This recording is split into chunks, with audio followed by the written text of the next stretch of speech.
بسم اللہ الرحمن الرحیم۔ السلام علیکم۔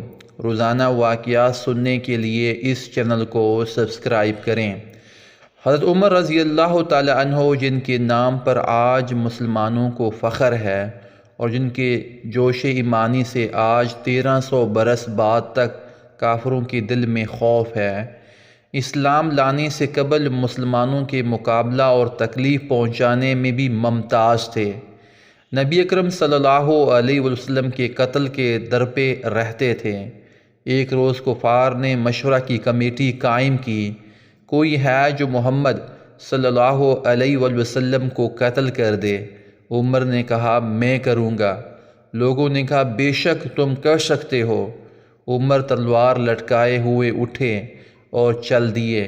اسی فکر میں جا رہے تھے کہ ایک صاحب قبیلہ زہرہ کا، جن کا نام حضرت سعد بن ابی وقاص رضی اللہ تعالیٰ عنہ ہے، یہ بعض نے اور صاحب لکھے ہیں، ملے۔ انہوں نے پوچھا کہ عمر کہاں جا رہے ہو؟ کہنے لگے محمد صلی اللہ علیہ وسلم کے قتل کی فکر میں ہوں۔ نعوذ باللہ۔ سعد نے کہا کہ بنو ہاشم اور بنو زہرہ اور بنو عبد مناف سے کیسے مطمئن ہو گئے؟ وہ تم کو بدلے میں قتل کر دیں گے۔ اس جواب پر بگڑ گئے اور کہنے لگے کہ معلوم ہوتا ہے تو بھی بے دین ہو گیا ہے، لا پہلے تجھی کو نپٹا دوں۔ یہ کہہ کر تلوار سونت لی، اور سعد نے بھی یہ کہہ کر ہاں میں مسلمان ہو گیا ہوں، تلوار سنبھالی۔ دونوں طرف سے تلواریں چلنے کو تھیں کہ سعد رضی اللہ تعالیٰ عنہ نے کہا کہ پہلے اپنے گھر کی تو خبر لے، تیری بہن اور بہنوئی دونوں مسلمان ہو چکے ہیں۔ یہ سننا تھا کہ غصے سے بھر گئے اور سیدھے بہن کے گھر گئے۔ وہاں حضرت خباب رضی اللہ تعالیٰ عنہ کواڑ بند کیے ہوئے ان دونوں میاں بیوی کو قرآن شریف پڑھا رہے تھے۔ حضرت عمر نے کواڑ کھلوائے، ان کی آواز سے حضرت خباب تو جلدی سے اندر چلے گئے اور وہ صحیفہ بھی جلدی میں بحری رہ گیا جس پر آیات قرآنی لکھی ہوئی تھیں۔ ہمشیرہ نے کواڑ کھولے۔ حضرت عمر کے ہاتھ میں کوئی چیز تھی جس کو بہن کے سر پر مارا، جس سے سر سے خون بہنے لگا، اور کہا کہ اپنی جان کی دشمن تو بھی بد دین ہو گئی۔ اس کے بعد گھر میں آئے اور پوچھا کیا کر رہے تھے اور یہ آواز کس کی تھی؟ بہنوں نے کہا کہ بات چیت کر رہے تھے۔ کہنے لگے کیا تم نے اپنے دین کو چھوڑ کر دوسرا دین اختیار کر لیا؟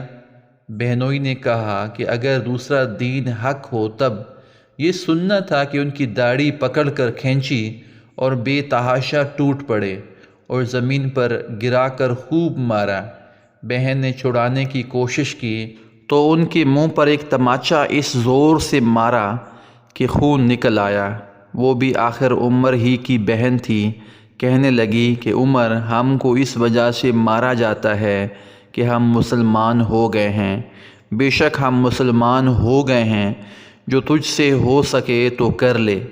اس کے بعد عمر کی نگاہ اس صحیفہ پر پڑی جو جلدی میں بحر رہ گیا تھا، اور غصے کا جوش بھی اس مار پیٹ سے کم ہو گیا تھا، اور بہن کے اس طرح خون میں بھر جانے سے شرم سی بھی آ رہی تھی۔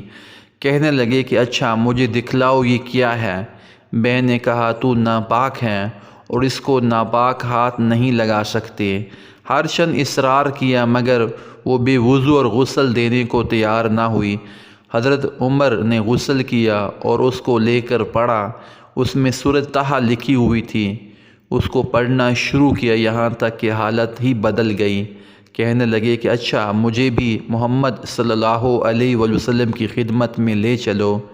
یہ الفاظ سن کر حضرت خباب رضی اللہ تعالیٰ عنہ اندر سے نکلے اور کہا اے عمر، تمہیں خوشخبری دیتا ہوں کہ کل شب پنجشنبہ میں حضور اقدس صلی اللہ علیہ وسلم نے دعا مانگی تھی کہ یا اللہ عمر اور ابو جہل میں جو تجھے زیادہ پسند ہو اسے اسلام کو قوت عطا فرما۔